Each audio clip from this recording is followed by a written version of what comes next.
Buenas tardes, chicos. El día de hoy tenemos la ponencia de anemia megaloblástica a cargo del universitario Eric García Común. Quería recordar antes de empezar que este es un repaso hecho por universitarios y para universitarios. No se busca suplantar ninguna clase impartida por alguna universidad. Sin más nada que decir, le doy pase a Eric. Bueno, tengan todos un buen día. Vamos a hablar el día de hoy sobre anemia megaloblástica. Para empezar, tenemos que tener en cuenta sobre qué es anemia, es decir, cuáles son los parámetros eh, definitorios de anemia megaloblástica. Se define anemia megaloblástica cuando va a haber una alteración o una síntesis defectuosa en el ácido desoxirribonucleico o ADN nuclear, ¿no? Pero esto va a tener, por así decirlo, características. Se debe de cumplir tres características, o por lo menos se comenta que hay tres características para nosotros hablar de anemia megaloblástica.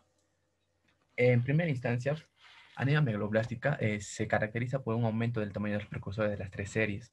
Normalmente afecta a glóbulos rojos, como su mismo nombre lo dice, ya que es una anemia, pero también puede haber otras citopenias en lo que es la línea mielocítica o tal vez en lo que es las otras líneas. Aparte de ello, también se denomina anemia megalóblástica cuando se llega a presentar una sincronía madurativa al nivel de lo que es del nucleocitoplasma.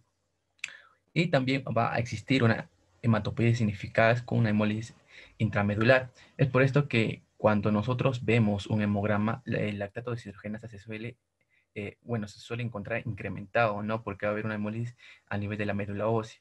Pero ustedes me preguntarán qué es todo esto, o sea, ¿por qué anemia megaloblástica? ¿Cómo se define, no? Tenemos que tener en cuenta que el volumen corpuscular medio es como que un ente definitorio, por así decirlo, para nosotros sospechar y diagnosticar tal vez una posible anemia megaloblástica. Tener referencia que los valores de referencia en estos parámetros del BCM son de 80 a 100 femtolitros. Cuando nosotros encontramos un hemograma con un volumen corpuscular medio mayor a 120, nosotros tenemos que descartar una anemia megaloblástica o una anemia macrocítica, ¿sí? Ahora, la gran frecuencia a nivel de estas anemias es solamente por déficit de B9 o B12 en su gran mayoría, pero también existen otras entidades patológicas de las cuales vamos a llegar a ver. Bueno, entonces, ¿qué es lo que pasa con esta anemia? Es decir, a nivel de la eritropoyesis vamos a encontrar una o megaloblastos en la médula ósea, ¿sí? Pero también vamos a encontrar una anemia macrocítica, es decir, en sangre periférica podemos encontrar macrocitos, pero también un BCM aumentado, ¿no? Y puede haber poiquilocitos, ovalocitos o macrocitos. A nivel de la granulopoyesis, los precursores gigantes del medio óseo van a estar prácticamente incrementados a nivel en sus precursores, por así decirlo, ¿no? Y la gran importancia de esto es de que a nivel de los leucocitos, sobre todo en los neutrófilos, van a estar hipersegmentados. Es decir, cuando nos describan hipersegmentación en en el hemograma o tal vez en una sangre periférica, por así decirlo, megaloblastos, hay que estar sospechando de una anemia megaloblástica. Y a nivel de los trombocitos o la trombopoiesis, va a haber megacariocitos gigantes con múltiples núcleos y la granulación va a estar alterada a nivel de la médula ósea. Normalmente se comenta que la trombopenia se va a caracterizarse porque va a presentarse con una anisocitosis, ¿no? Que es plaquetas con diferente tamaño a nivel de sangre periférico. Ahora, nuestro país, por así decirlo, sacó un documento técnico a nivel nacional en el año 2017, fue actualizado y está en vigencia hasta el 2021, que es el próximo año.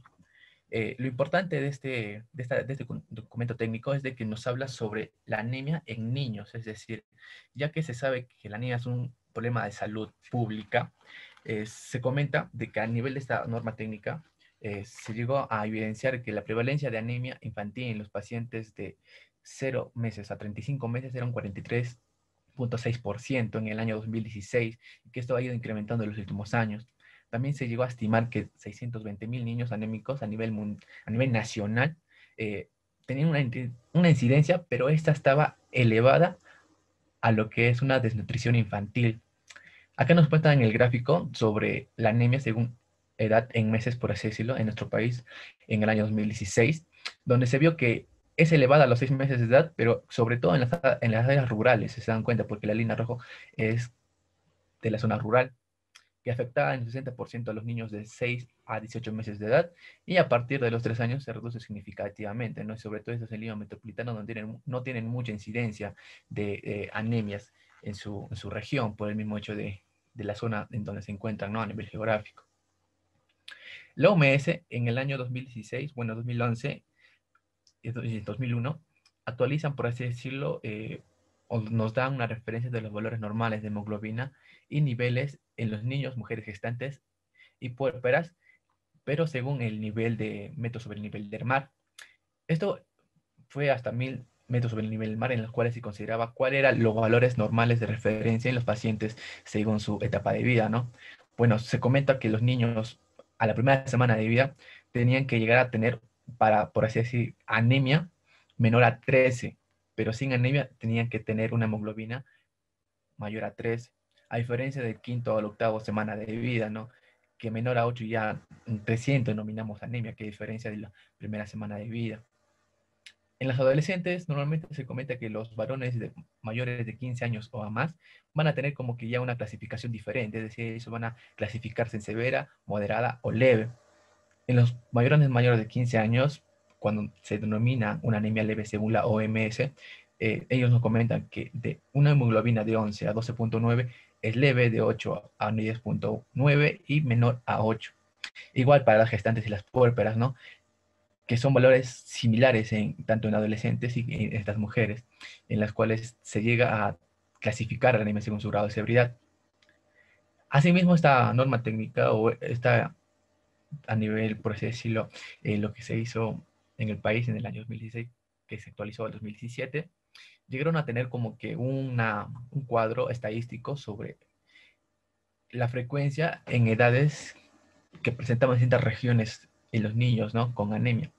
Si se evidencia acá, Lima Metropolitana llegó a evidenciar, según el censo del año 2016, 422.000 y pico de niños que tenían prácticamente menores de 3 años que presentaban anemia.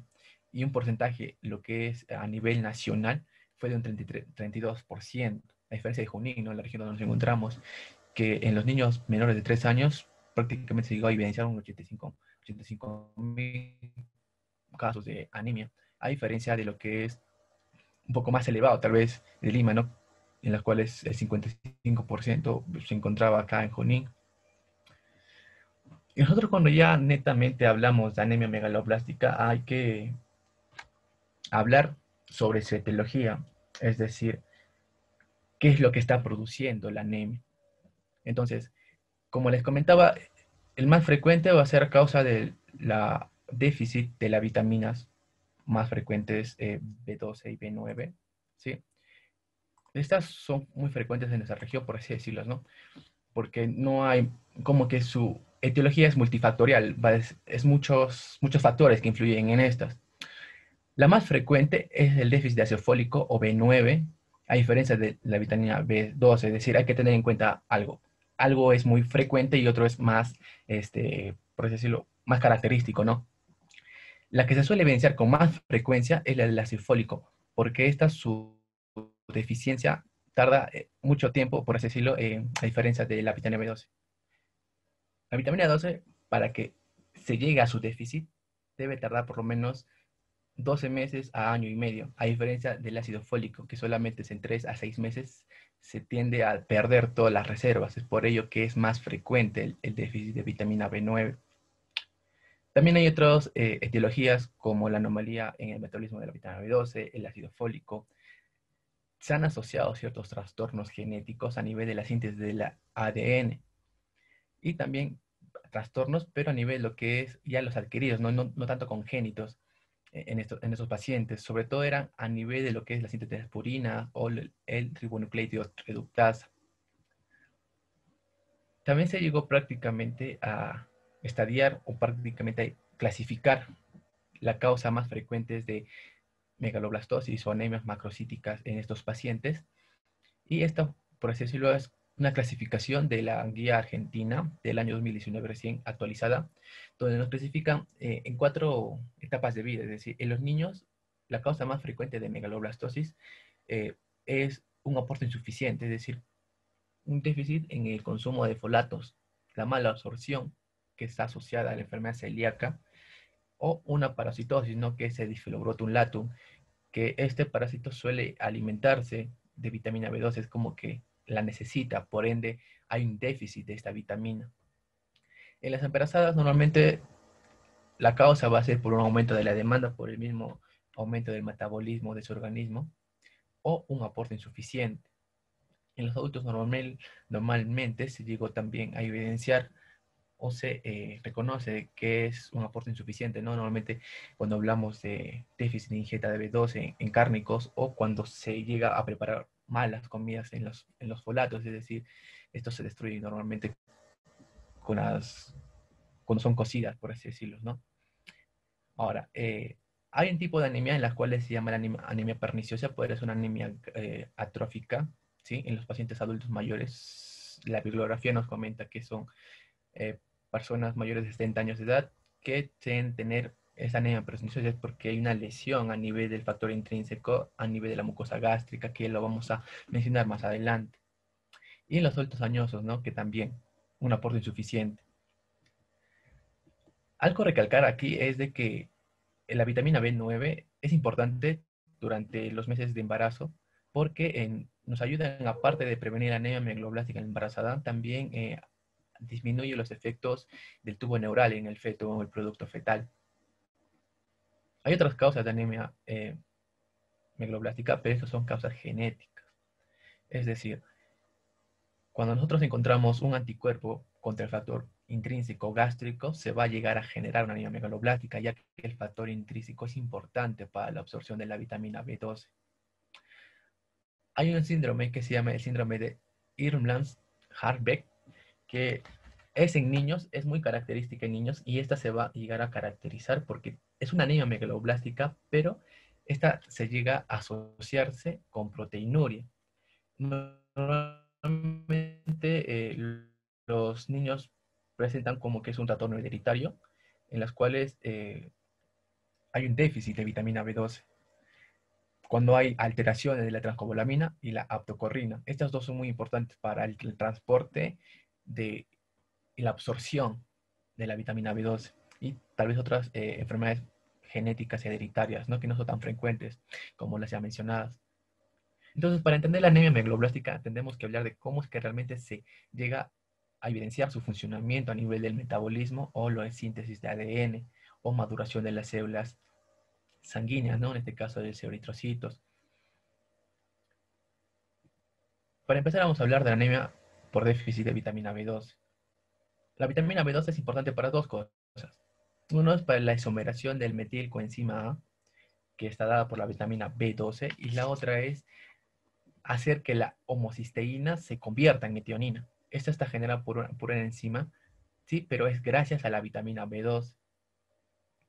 Y acá, por así decirlo, es como que también una asociación con la vitamina B9, ya que la vitamina B9 se va a llegar a absorber de una forma en las cuales nos va a quedar solamente en el torrente sanguíneo el tetrahidrofolato.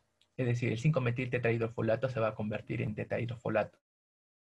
Este tetrahidrofolato a través de una enzima se va a llegar a convertir en 5,10-metilofolato, tetrahidrofolato, en las cuales va a ser una cascada y su acción fundamental es sintetizar ADN. Es por eso que las enfermedades por déficit B9 y B12 están relacionadas a nivel de la síntesis de ADN. Y la B12, siempre cuando nosotros hablen de una anemia megaloblástica, siempre el paciente se va a presentar con un cuadro de, por así decirlo, o síntomas neurológicos, ¿no?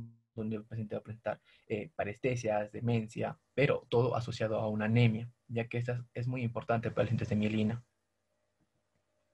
Entonces, dentro de las causas de anemia por deficiencia de vitamina B12, se han llegado a nombrar ciertas entidades en las cuales nosotros la vamos a nombrar aquí, que es un aporte insuficiente, es decir, los vegetarianos estrictos que no suelen comer cárnicos, se llegan a enfermar o a llegar a producir una anemia megaloblástica porque la vitamina B12 está dentro de los productos cárnicos.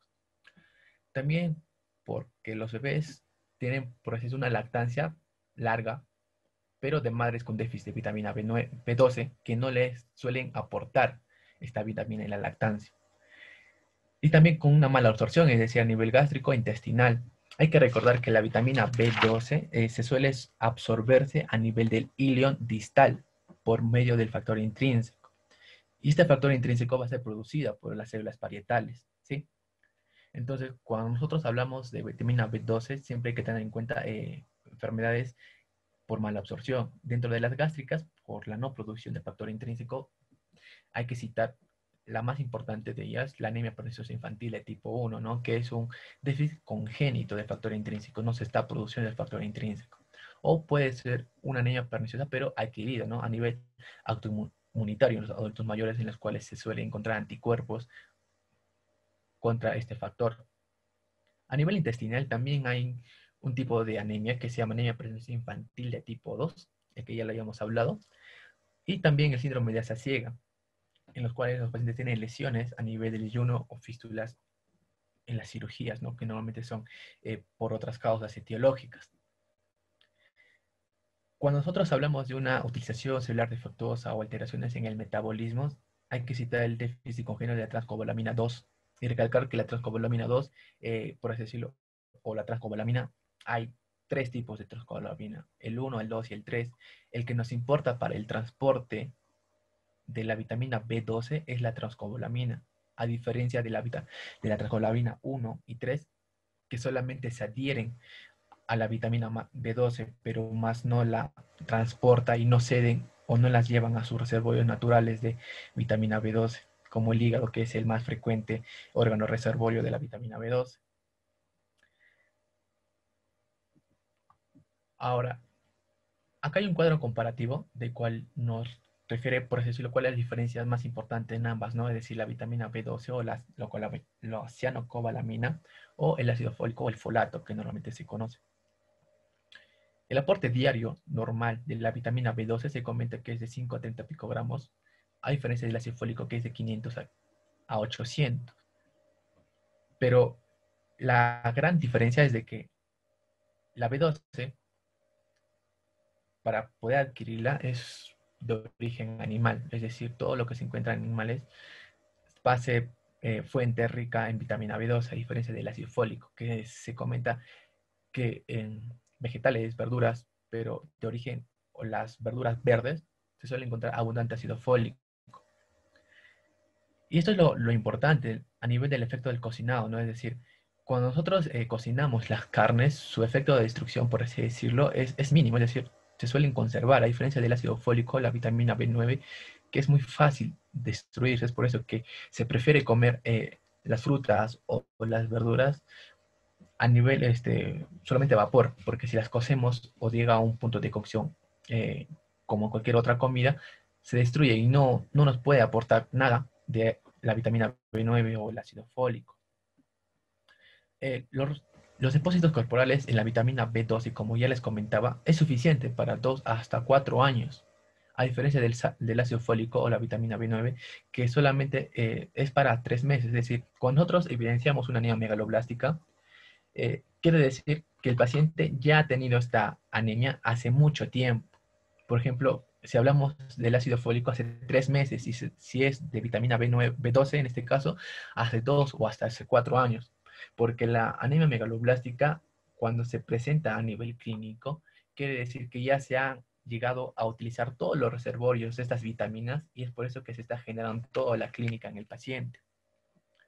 Entonces, ¿cuál es la que más tempranamente se manifiesta por el déficit de alguna de estas vitaminas? Es la del ácido fólico. Y la que más se presenta con síntomas neurológicos es la vitamina B12. El lugar de absorción a nivel de la vitamina B12 es el ilion en su rama o su parte distal o terminal, a diferencia del ácido fólico en el cual es el duodeno o yeyuno. Ahora, cuando nosotros evidenciamos déficit de alguna, hay formas terapéuticas, pero también hay formas fisiológicas intracelulares de cómo normalmente la encontramos. La forma fisiológica de la vitamina B12 es el metiladenosilcobalamina, a diferencia del ácido fólico, que son poliglutamatos, ya que estos poliglutamatos se van a tener que convertir en monoglutamatos para ser absorbidos a nivel de duodeno y yeyuno, que ya lo vamos a ver. Y las formas terapéuticas de la vitamina B12 es la cianocobalamina, es decir, nosotros administramos cianocobalamina a los pacientes. Y ácido fólico, como su propio nombre lo dice, por así decirlo, es la forma también terapéutica en la cual nosotros administramos. Entonces, ¿cómo es lo que, o qué es lo que ocurre en el organismo para que ocurra una anemia megaloblástica? Bueno, hay que tener en cuenta que nosotros absorbemos la vitamina B12 de cárnicos, de las fuentes de animales que son muy ricos en vitamina B12. Una vez que estas lleguen al tubo digestivo, van a llegar al estómago. Normalmente se comenta que el fundus y el cardio son los que liberan más ácido clorhídrico y por ende son las que van a hacer de que se secrete a través también de las células parietales factor intrínseco. Entonces, ¿cómo es el mecanismo de absorción? Primero, nosotros vamos a tener la vitamina B2. Esta va a ingresar, una vez que ingrese la cobalamina, que también es un nombre o es un epónimo, se va a unirse a la aptocorrina. La aptocorrina unida o ligada a la cobalamina van a ir y van a viajar hacia el duodeno. Pero esta unión solo es transitoria, es decir, no se van a quedarse así para su posterior absorción. La cobalamina con la aptocorrina al llegar al duodeno a través o gracias a las enzimas pancreáticas, estas lo que van a hacer es desligar esta unión. Es decir, la cobalamina se va a desunir de la aptocorrina y el factor intrínseco liberado en las células parietales a nivel del duodeno se va a unirse a la cobalamina. Entonces, esta unión de la cobalamina y el factor intrínseco van a viajar hasta el ilion distal y una vez llegada al ilion distal va a haber unos receptores. Estos receptores van a ser las cubulinas. Estas cubulinas van a captar el factor intrínseco con la cobalamina. A través de los lisosomas van a ser prácticamente liberados, ¿no? Porque estas se van a unirse por medio de una endocitosis. Entonces, al ser liberado en el torrente sanguíneo el factor intrínseco con la cobalamina, la cobalamina tiene dos opciones. Se une a la aptocorrina, que se encuentra a nivel vaso sanguíneo, por así decirlo, o se puede llegar a unir a la transcobalamina. Se comenta que la unión a la aptocorrina es en un 80% y a la transcobalamina solo un 20%, pero la aptocorrina solamente se une, más no la transporta, porque el único transportador de excelencia de la cobalamina o de la vitamina B12 es la transcobalamina.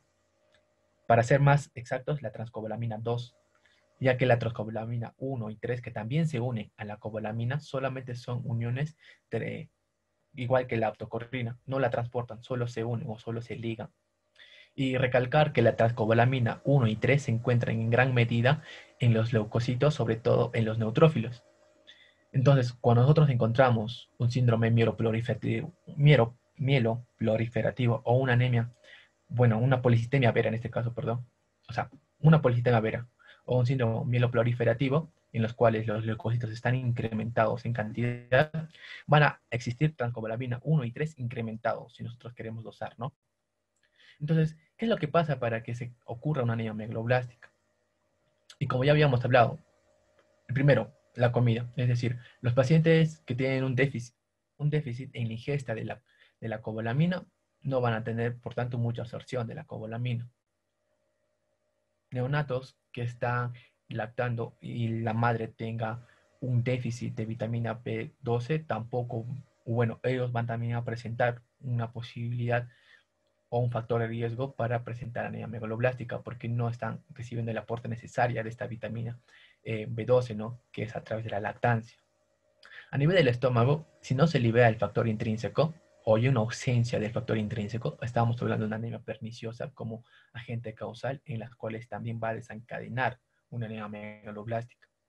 Y todo lo que tenga que ver con la alteración del factor intrínseco, ¿no? Su ausencia o alteración. Las gastrectomías parciales o totales también se han llegado a evidenciarse como factores etiológicos de estas anemias megaloblásticas, como también las gastritis atróficas, ¿no? Es decir, la mucosa gástrica está atrofiada, no hay muchas células oxínticas o parietales, en este caso igual son epónimos, no va a haber factor intrínseco. Y si no hay factor intrínseco, jamás se va a poder absorber la vitamina B12 por, eh, por la ingesta dietética, por así decirlo. Cuando nosotros encontramos una pancreatitis crónica, no se va a liberarse la unión de la aptocorrina con la cianocobalamina, o bueno, con la cobalamina. Por tanto, tampoco se va a absorberse. Cuando hay lesión a nivel del ilion, es decir, la etapa terminal, tampoco va a existir absorción de la vitamina B12. En este caso hay que enfatizar sobre la enfermedad de la cobalamina F. A nivel del ilion también si existe una resección, es decir, se corta la parte del ilion terminal o gran porcentaje del ilion terminal, tampoco va a haber absorción. Y a nivel del yeyuno, ¿no? Sobre todo los parásitos, como ya hemos comentado, el difrulatum latum se alimenta o necesita la vitamina B12 para su metabolismo. Cuando hablamos de vitamina B9 o de los folatos o el ácido fólico, tenemos que tener en cuenta que la vitamina B9 está inmersamente relacionada con el catabolismo de la histirina. ¿Y cómo va a funcionar esto? Es decir, habíamos comentado que la vitamina B9 va a estar funcionante, por así decirlo, como tetrahidrofolato, ¿sí? Esta es su forma activa. A través del tetrahidrofolato va a hacer de que el ácido forminoglutámico va a convertirse y va a ser excretado como ácido glutámico por la orina y como 5-morfino tetrahidrofolato. Entonces, la absorción de la vitamina B12 y de la B9. De la B9 vamos a enfatizar un poco más aquí, ya hablamos de la B12. Entonces, la vitamina B9 o los folatos o los poliglutamatos, como son ingeridos normalmente en la dieta, estos poliglutamatos se tienen que convertir en monoglutamatos, porque si no se convierten en monoglutamatos no se van a poder llegar a absorber y por tanto va a haber un déficit de vitamina B9. ¿Y cómo es que se va a convertirse en monoglutamato? Se va a llegar a convertir en monoglutamato a través del folato de Q-gasa, ¿sí? Ahora, este monoglutamato va a entrar al torrente sanguíneo en una forma de metil tetrahidrofolato, pero va a actuar una enzima, es decir, los monoglutamatos se van a convertir en metil tetrahidrofolatos a través del dihidrofolato. El dihidrofolato va a hacer de que el monoglutamato se convierta en metil tetrahidrofolato. ¿Por qué es importante el metil tetrahidrofolato? El metil tetrahidrofolato es importante porque uno va a estar libre o también puede estar encontrada unida a proteínas, pero esta, su principal ente de reserva, al igual que la vitamina B12, son los hígados, ¿no? Y tal vez la médula ósea también como otros órganos importantes. Y aquí un poco va a recalcar sobre la absorción de la vitamina B12 ya unida al factor intrínseco luego de todos sus procesos, es de que esta va a necesitar dos condiciones. Para que se pueda absorberse, tiene que necesitar calcio para que ocurra la endocitosis y un pH alcalino, es decir, pH mayor a 5 para que se pueda absorberse esta vitamina B12. Y una vez absorbida se va a unirse a la transcobalamina 2 y también se va a ir a almacenar al hígado. Entonces las causas de deficiencia de B9 o de folatos son similares, pero acá hay que enfatizar sobre los ancianos malnutridos en un porte insuficiente. Es decir, dietas que no contengan vegetales verdes, frutas, no van a tener suficiente aporte de folatos y por tanto también nos va a generar una anemia megaloblástica. El alcoholismo es importante porque esta no ayuda a la absorción de la vitamina B9. Esto es muy comentado, ¿sí? Y también como si los pacientes llegan a presentar un aumento de las necesidades, es decir, el embarazo y en los periodos de crecimiento se requiere muchísimo ácido fólico para que puedan generarse su mecanismo de metabolismo, por así decirlo. Ahora, cuando nosotros encontramos un aumento, pero patológico, más no fisiológico como el embarazo, tenemos que sospechar de pacientes con estados hemolíticos crónicos, es decir, en sus etapas de crisis hemolíticas, o síndromes mieloproliferativos. Y muy raras veces algunas neoplasias hematológicas, como la leucemia mieloide crónica, ¿sí? Cuando hablamos de malabsorción a nivel del ácido fólico, recordar que el ácido fólico se absorbe a nivel del duodeno y yeyuno. Entonces, sus enfermedades a nivel de malabsorción tienen que estar relacionadas a esos dos segmentos del tubo digestivo. Entonces, cuando hablamos de un sprue tropical en los adultos o enfermedad celíaca, sospechamos de déficit de ácido fólico o pacientes con gastrectomía parcial, ¿sí? Cuando existe una utilización defectuosa o una alteración a nivel del metabolismo de la vitamina B9, hay que relacionarlo siempre a vitaminosis C, es decir, no hay vitamina C, porque la vitamina C ayuda a la absorción de vitamina B9, ¿sí? Al igual que el hierro, pues por eso que siempre cuando administramos hierro o sulfato ferroso, administramos vitamina C, y al igual con folatos, ¿no? Se suele recomendar la asociación con vitamina C, y si hay una avitaminosis C, es porque no hay una buena utilización de este ácido fólico, o cuando existe una hepatopatía crónica o una intoxicación alcohólica. Se han comentado ciertos fármacos en los cuales alteran la absorción y la utilización del ácido fólico. De entre ellos están los anticonceptivos, antibióticos, algunos hipoglucemiantes. Pero dentro de los citostásicos más frecuentes, el metotrexato y el cotrimoxazol en antibióticos son los más frecuentes para llegar a producir anemia megaloblástica. Entrando al cuadro clínico, hay que recalcar de que todo paciente con anemia megaloblástica va a presentar una clínica de una anemia, es decir, va a presentar debilidad, cansancio, somnolencia, disnea de esfuerzo, palpitaciones, si la anemia es muy grave o severa, unos edemas. Hasta el paciente también llega a presentar parestesias cuando está asociado a un déficit de vitamina B12. Entonces, el paciente con anemia megaloblástica va a presentar dos situaciones. Un síndrome anémico en los cuales se va a presentar con parestesias, trastornos gastrointestinales, dolor bucal o lingual, en los cuales se comenta la glositis atrófica que está asociada a un déficit de vitamina B12, ¿sí? Una pérdida de peso, dificultad al deambular, entre otros. Pero los signos más característicos en estos pacientes en anemia megaloblástica, aparte de las ya comentadas de la propia anemia, es de que el paciente va a presentar una disminución en la sensibilidad superficial y la sensibilidad profunda. Sensibilidad profunda y sensibilidad superficial alteradas o disminuidas en esos pacientes con anemia, hay que sospechar anemia por déficit de vitamina B12. El paciente también puede llegar a presentar un signo de Romberg positivo, que suele ser como que un diagnóstico diferencial. También va a existir una hiperreflexia en esos pacientes, o algunas bibliografías comentan que este puede llegar a presentarse con clones Babinski positivo en los pacientes, ¿sí? Entonces aquí tenemos una glositis atrófica en estos pacientes, en los cuales se evidencia, ¿no?, que es sequedad, dolor en estos pacientes con anemia megaloblástica, que es característica en su gran mayoría por una anemia perniciosa causada gracias o por un déficit de factor intrínseco, que puede ser autoinmunitaria o de otra etiología. También se ha comentado de que la anemia megaloblástica va a llegar a presentar una degeneración mixta de la médula espinal. En esto, el paciente va a presentar, por así decirlo, lesiones a nivel de los cordones posteriores y laterales.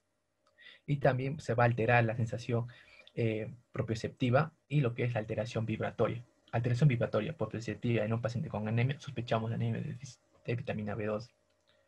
La hipersegmentación de neutrófilos, es decir, cuando evidenciamos en el prótesis periférico neutrófilos hipersegmentados, nos está haciendo sospechar, tenemos que buscarle una causa de anemia megaloblástica, porque es característico. Y también el paciente con una fase anémica, ¿no? Paciente pálido, con llenado capilar mayor de 2 segundos. Aquí se presenta lo que es un paciente con anemia perniciosa y una glositis atrófica, ¿no? Que es una sequedad más un dolor lingual. Entonces, en el diagnóstico, nosotros para los dos pacientes tenemos que solicitar mínimo una sangre periférica, es decir, un examen de sangre de un frotis periférico en los cuales se va a evidenciar neutrófilos hipersegmentados. Eso es lo más característico e importante tal vez para sospechar de una anemia megaloblástica, porque los cuerpos de Howell-Wally o los anillos de Cabot son frecuentes, pero más no característicos, a diferencia de los neutrófilos hipersegmentados. Pero también puede asociarse a leucopenia o trombocitopenia, porque la anemia megaloblástica, cuando se presenta con leucopenia y trombocitopenia, hay que descartar una anemia una anemia aplásica, ¿sí? Entonces, la anemia megaloblástica es diagnóstico también diferencial de una anemia aplástica cuando se presenta con leucopenia y trombocitopenia, que no es tan infrecuente, es muy frecuente de hecho. La médula ósea, cuando se hace el estudio, aunque actualmente ya no se realiza, se va a evidenciarse hipercelularidad con una hiperplasia eritroide megaloblástica, a diferencia de la anemia eh, aplásica, ya que cuando nosotros solicitamos una biopsia de médula ósea en la anemia aplástica se evidencia acelularidad, a diferencia de la megaloblástica en la cual se evidencia hipercelularidad. Entonces ahí se descarta, es como que el gol estándar para el diagnóstico de anemias en ambas. Cuando hablamos a nivel del hemograma, sospechar de anemia megaloblástica siempre y cuando nosotros tenemos un volumen corpuscular medio mayor a 100, pero algunas bibliografías nos dicen que es mayor a 120, es sugestivo de anemia megaloblástica a causa de una anemia macrocítica, ¿no? Es decir, toda BCM mayor a 120 es macrocítica, más no es megaloblástica, pero toda anemia megaloblástica sí es macrocítica. Entonces hay que tener mucha referencia en ello. El lactato deshidrogenasa se va a llegar a estar incrementado porque a nivel medular va a existir una hemólisis celular. Por tanto, el lactato deshidrogenasa aumenta. Y no es la única anemia en la cual se va a llegar a evidenciar incremento del lactato deshidrogenasa, ya que también se evidencia hemólisis en anemias hemolíticas, por así decirlo, ¿no? Es decir, anemias hemolíticas con lactato deshidrogenasa elevado es muy característico. Pero la anemia megaloblástica también presenta la LDH elevada, al igual que una bilirrubina indirecta elevada, pero no es tan elevada como la anemia hemolítica, pero sí es elevada, ¿sí? Y normalmente es a predominio indirecto. Entonces, ¿cuál es el abordaje ya diagnóstico de un paciente con anemia megaloblástica? Es decir, ¿qué es lo que tiene que ver todo lo que hemos venido hablando hasta ahora en estos pacientes? Bueno, tenemos dos situaciones. Uno en el que el paciente tenga una historia clínica, es decir, el paciente presente antecedentes de alcoholismo, es un hepatópato crónico a causa de múltiples etiologías, se puede evidenciar anemia macrocítica y no es asociada a un déficit de vitamina, porque ya tenemos la evidencia de que el alcoholismo nos produce una anemia macrocítica, un paciente hepatópata nos va a producir una anemia macrocítica. Entonces, la anemia macrocítica no va a ser por déficit de vitaminas. Pero si nosotros solicitamos un frotis en sangre periférica, vamos a tener una evidencia de displasia megaloblástica. Entonces, cuando nosotros vemos megaloblastos, hay que sospechar de anemia megaloblástica. Entonces, nosotros vamos a solicitar en estos pacientes reticulocitos. ¿Y qué son los reticulocitos? Los reticulocitos son las células inmaduras previa a la circulación en sangre periférica de los eritrocitos. Es decir, cuando nosotros necesitamos más glóbulos rojos en nuestro organismo, va a venir una enzima que se llama la eritropoyetina. Esta estimula a la médula ósea para que produzca más glóbulos rojos. Y en toda su fase evolutiva de maduración de los glóbulos rojos de un proeritroblasto hasta un eritrocito maduro, hay una fase intermedia o previa a la maduración de los eritrocitos, es decir, que se llaman reticulocitos. Los reticulocitos es una fase previa a la maduración completa de los glóbulos rojos. Y recordar que los reticulocitos tienen a un poco de núcleo y a un poco de organelas. Y cuando ya pasan al torrente sanguíneo y se dice de 24 a 48 horas que llegan a su maduración completa, es decir, eh, terminando de madurar, se llegan a formar o denominar ya eritrocitos maduros y tienen toda la funcionalidad de un eritrocito maduro. Entonces, nosotros evaluamos eso. Es decir, estos reticulocitos se mide por un índice de producción medular de reticulocitos o reticulocitos a nivel solamente en sangre periférica, ¿sí? Entonces, cuando nos evidencian unos reticulocitos aumentados, es decir, un valor normal de reticulocitos es de 2 a 3 en su forma relativa en porcentaje, si se encuentra mayor a 3, es decir, 3,5, 4, 5% de reticulocitos en sangre periférica, descartamos una anemia macrocítica a causa de un déficit de vitamina B9 y B12, ya que la anemia megaloblástica normalmente tiene los reticulocitos normales o hasta cierta parte disminuidos, a diferencia del sangrado agudo y la hemólisis o en su etapa de crisis hemolítica, ¿no? Que tienen reticulocitos aumentados, porque estas necesitan o ejercen una demanda de nueva formación de glóbulos rojos. Por ende, estos reticulocitos se van a evidenciarse elevados. Entonces, ¿qué pasa si tenemos unos reticulocitos disminuidos, es decir, menor a 2, o normales, es decir, 2,5, 3? Entonces acá nosotros vamos a pedir ya exámenes un poco más específicos para evidenciar ciertas alteraciones a nivel de vitaminas. Nosotros vamos a solicitar en los pacientes cobalamina y ácido fólico. Si estos están normales, por decirlo, y en la biopsia o el frotis son concluyentes para aplasia medular o síndrome mieloproliferativo, se va a llegar a descartar la anemia megaloblástica, ¿sí? Ahora, cuando nosotros también solicitamos la cobalamina y el ácido fólico, vamos a tener tres situaciones en las cuales vamos a llegar a pedir, o prácticamente tres proteínas, ¿sí? El ácido metilmalónico, la homocisteína y el holotranscobalamina. Estas nos van a confirmar si realmente el paciente tiene una anemia megaloblástica o si el paciente tiene una anemia perniciosa. ¿Y nosotros cómo evidenciamos si tiene una anemia perniciosa? Cuando el paciente tiene unos anticuerpos a nivel de factor intrínseco, estamos hablando de una anemia perniciosa. Y si no las tuviese, estamos hablando de una anemia megaloblástica, ¿sí? Tal vez por déficit o alguna alteración. Y acá hay un abordaje también similar sobre los pacientes con anemia macrocítica. Y como les comentaba, BCM mayor a 100, sospechar. En la anemia megaloblástica, que es la más frecuente, y tenemos que solicitarle un frote de sangre periférica. Entonces, si tienen rasgos displásicos, lo más probable es que sea una mielodisplasia. Y si tiene una hiperpigmentación de neutrófilos, seguimos sospechando de anemia megaloblástica, al igual si existiese déficit de ácido fólico y vitamina B12 o cobalamina. Esto es importante, los test de los metabolitos. Aquí me gustaría comentar que el déficit de vitamina B12, al igual que el déficit de vitamina B9, van a ser incrementados con la homocisteína, ya que estas son importantes para su metabolismo, ¿no? Pero a diferencia de la B9, la B12 también va a tener un incremento del metilcoenzima A. Es decir, si nosotros evidenciamos homocisteína y incremento del metilmalonil coenzima A, es déficit de vitamina B12. Pero si solamente es homocisteína, puede ser B12 o B9. Pero si hay una alteración a nivel de hormonas tiroideas, descartar hipotiroidismo, que es la causa frecuente de macrocitosis. Entonces, esto es un frote de sangre periférica en las cuales se evidencia macrocitos ovales y neutrófilos hipersegmentados, en los cuales se denomina pleocariocitos, ¿no? Que es característico de una anemia megaloblástica en las cuales se evidencian neutrófilos hipersegmentados. También se pueden observarse a nivel de sangre periférica precursores gigantes de médula ósea, es decir, megaloblastos, ¿no? Cuando nosotros hacemos estudio de médula ósea. Entonces, para diferenciar cuál es el déficit primario o secundario de ambas, hay que hacer unos estudios o solicitar algunos exámenes en estos pacientes.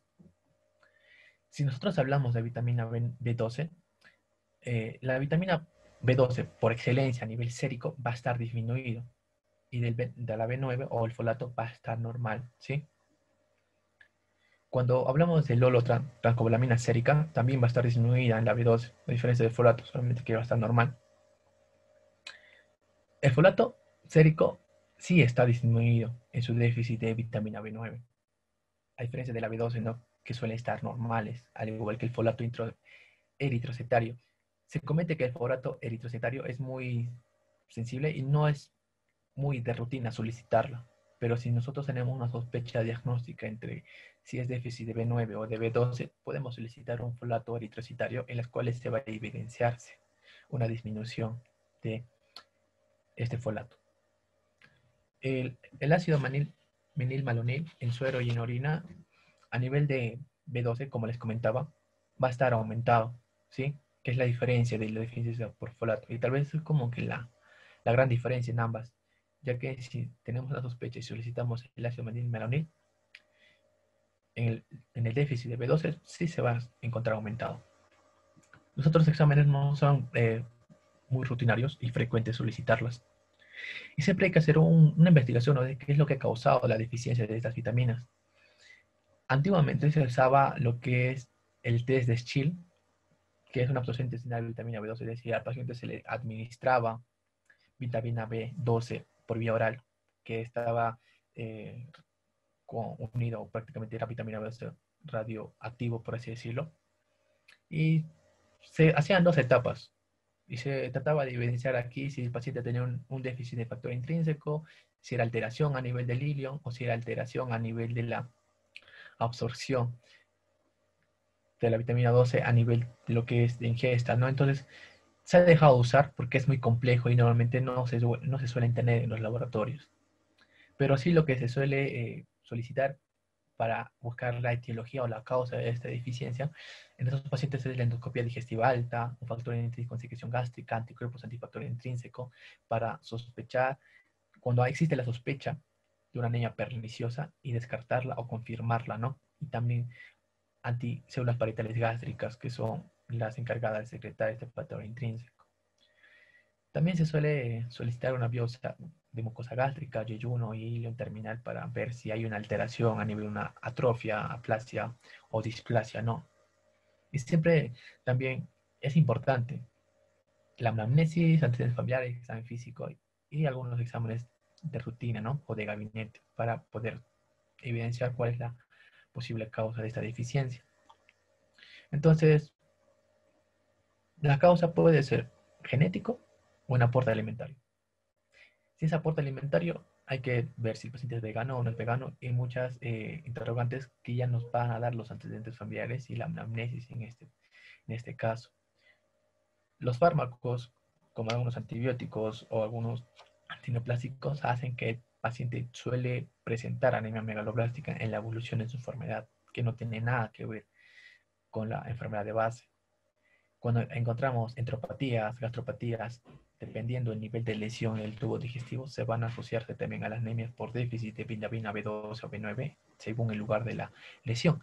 Es decir, si encontramos una gastropatía a nivel de la lesión del hilo terminal, posiblemente el paciente genere anemia megaloblástica por déficit de vitamina B12, pero si es a nivel de duodeno o yeyuno, posiblemente genera una anemia megaloblástica por déficit de vitamina B9. Las hemólisis y las neoplasias no son tan frecuentes, pero también nos suelen presentar o se suelen presentar con anemia megaloblásticas en el transcurso de su enfermedad. Y sobre todo las neoplasias por los fármacos como el metotrexato, ¿no? Ahora, hay algunas enfermedades en las cuales se tiene que hacer diagnóstico diferencial. En las macrocitosis, cuando nosotros evidenciamos en un hemograma BCM mayor a 120, mayor a 110, mayor a 105, hay que sospechar y diferenciarlas de un alcoholismo, una aplasia medular y drogas y medicamentos. Si nosotros encontramos neutrófilos hiperlobulados o hipersegmentados, siempre es sospechar y descartar si el paciente no tenga fiebre, es decir, mayor a 40 grados Celsius, porque la hipertermia también nos suele presentar neutrófilos hipersegmentados, ¿no? Por una posible causa infecciosa bacteriana. Entonces, las quemaduras extensas también son diagnóstico diferencial de los neutrófilos hiperlobulados. A nivel de los cambios de los megaloblastos, ¿no? Pero sin neutrófilos hipersegmentados, sobre todo los síndromes mielodisplásticos y las leucemias mieloides agudas. Y la anemia megaloblástica congénita, pero sin déficit de folato o B12, es decir, solamente que exista anemia megaloblástica congénita, aquí hay que descartar una anemia megaloblástica que responde a tiamina. El tratamiento de los pacientes con anemia megaloblástica va dirigido netamente al déficit que se está produciendo y hay que individualizar a cada paciente, es decir, hay que ver cuál ha sido la causa de esta anemia megaloblástica y también hay que darle tratamiento individualizado. Pero los objetivos son en común, por decirlo, de ambas o de la anemia megaloblástica en sí, son dos. Uno es prevenir las complicaciones graves como la insuficiencia cardíaca, la hipopotasemia, alteraciones neurológicas, psiquiátricas y corregir la anemia, leucopenia y trombocitopenia. Y el segundo objetivo es minimizarla y lograr una curación en el paciente, porque hay que recordar que la anemia megaloblástica tiene cura, pero en algunos casos el tratamiento es de por vida, ¿no? Como en la anemia perniciosa.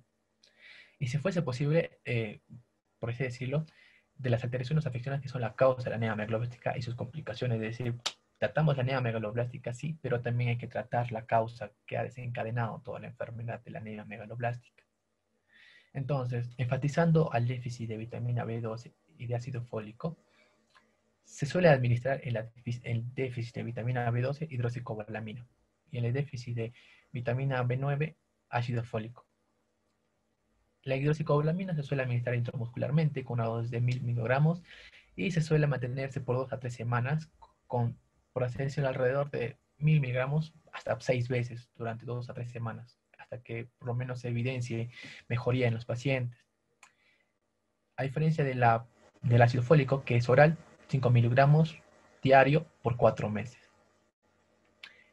Normalmente el tratamiento con hidroxicobalamina se suele mantenerse hasta los 3 meses, pero el ácido fólico va a depender de la enfermedad del paciente, ¿no? Porque algunos pacientes como las enfermedades o los que están en diálisis renal, los que tienen mielofibrosis o anemias hemolíticas, normalmente tienen una terapia prolongada o tal vez hasta de por vida en algunos casos.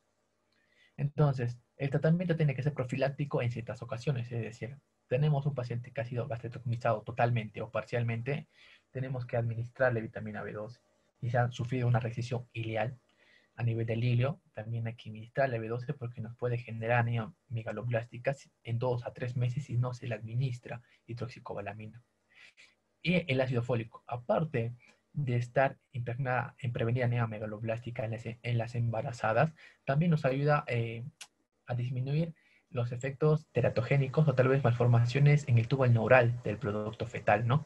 Y también en anemias hemolíticas, es decir, cuando se encuentran sus crisis hemolíticas, en estas anemias hay que administrarle ácido fólico porque nos pueden generar anemias megaloblásticas por consumo, es decir, estas anemias como demandan más producción de glóbulos rojos, van a consumir mucho folato, por tanto va a haber déficit y se va a presentarse una anemia megaloblástica asociada a una anemia hemolítica. Entonces hay que administrarle profilácticamente a estos pacientes. Y para terminar, hay un artículo de investigación, de acuerdo, que fue publicado en mayo de este año, ¿sí?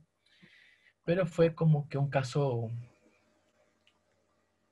en un niño de 13 años, en los cuales se trata de evidenciar, ¿no? Por así decirlo, si realmente la anemia megaloblástica, la desnutrición en los niños es un factor de riesgo independiente cada uno para poder generar COVID-19. Entonces, en la revisión de casos se llegó a ver que el paciente ingresó con un cuadro de anemia, aparte de esto, desnutrición, porque se le llegó a medir lo que es perímetros musculares, se hizo lo que es un MC, en los cuales se diagnostica desnutrición, pero asimismo el paciente llega a presentar una enfermedad o una sospecha de lo que es una linfodistocitosis hemafagocítico, ¿no? Que fue inducido por una infección. El paciente fallece a los 6 días del tratamiento con inmunoglobulinas G, se le ha administrado, o bueno, se le llegó a administrar meropenem a este paciente y también se le llegó a administrar vitamina B12. Entonces, el paciente fallece y surge la posibilidad de que la malnutrición y sobre todo el déficit de vitamina B12 son factores independientes de riesgo para poder producir una enfermedad o producir enfermedad de COVID-19 severo, ¿no? Dependiendo de lo que es cada uno de su etiología. Y sería todo respecto a anemia megaloblástica. Creo que eso fue todo. Gracias por su atención.